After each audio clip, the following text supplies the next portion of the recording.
High বন্ধুরা, আমি সঞ্চালি। আমার চ্যানেলে সবাইকে স্বাগত জানাই।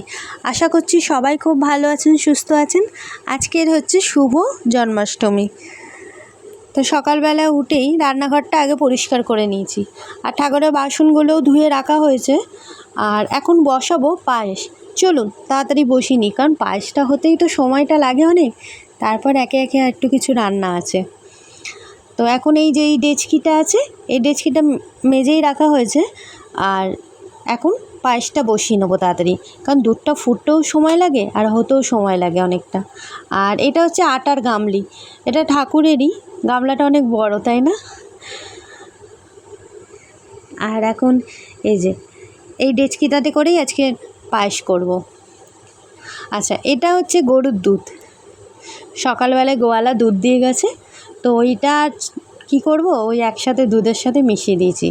আচ্ছা, আর ওই প্রথমে ওই দুধের প্যাকেটটা দেখালাম, ওইগুলোও দিয়েছি। সব একসাথে ভালো করে ফুটিয়ে নেব। তো এখন ভালো করে দুধটা ফুটুক। আর এখানে কি কি এনে রেখেছি দাঁড়ান। পায়েসের জন্য কি কি ব্যবহার করবো, এই যে তেজপাতা, দুটো এলাচ আর বাতাসা। আর এখানে এই অল্প করে একটু চালটা ধুয়ে রেখে দিয়েছি। আচ্ছা, এখানে আছে কাজু কিশমিশ, জলে ভিজিয়ে রেখে দিয়েছি, তবে তো বেশ কাজু কিশমিশগুলো ফুলে উঠবে। আচ্ছা, আর একটু চালটা একটু সামান্য একটু ঘি মাখিয়ে নিলাম। সামান্য একটু ঘি মাখিয়ে নিলে কি হয়, সেন্টটা ভালো আসে।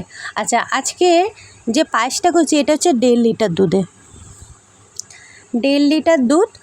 আর চালটা নিয়েছি 100। তো দুধটা অনেকটা ফুটে গেছে। এবার এই যে চালটা দিয়ে দিলাম, ঘি মাখিয়ে রেখেছি না চালটা, ওই জন্য।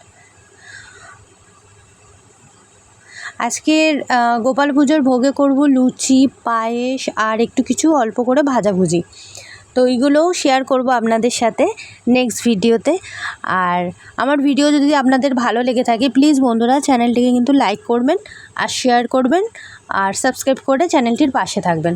আচ্ছা, খুব জোর চাল আর দুধ একসাথে ফুটছে, তো সেই মুহূর্তে দিয়ে দিয়েছি একটু তেজপাতা আর এলাচ ভেঙে। এই পায়েস রান্নাটা শিখেছি আমার বাবার কাছ থেকে। আমি কিন্তু আগে না পায়েস রান্না করতেই জানতাম না। আর এই যে দেখছি এই গুঁড়ো দুধের প্যাকেটটাও এনেছিল দুধের সাথে, এই যে আমুল স্প্রে, ওই দুধটাও দিয়ে দিলাম। একটু ঘন হবে এই আর কি পায়েসটাও।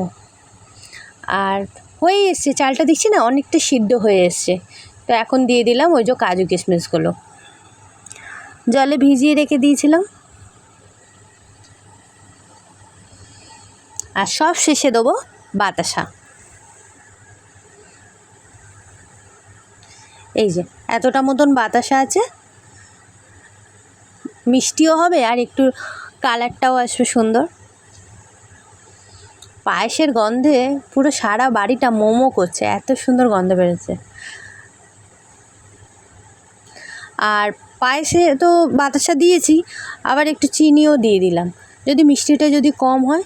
এটা তো আগে ঠাকুরের জন্য আগে দিচ্ছি, তারপর তো প্রসাদ হিসাবে ঘরে সবাই খাবে। ওই জন্য বুঝতে তো পারছি না, তাই একটু মিষ্টিটা বেশিই দিলাম। এই যে আমার হয়েও গেছে পায়েস। আজকের মতো ভিডিওটা এখানেই শেষ করলাম, ফিরে আসবো অন্য ভিডিও নিয়ে।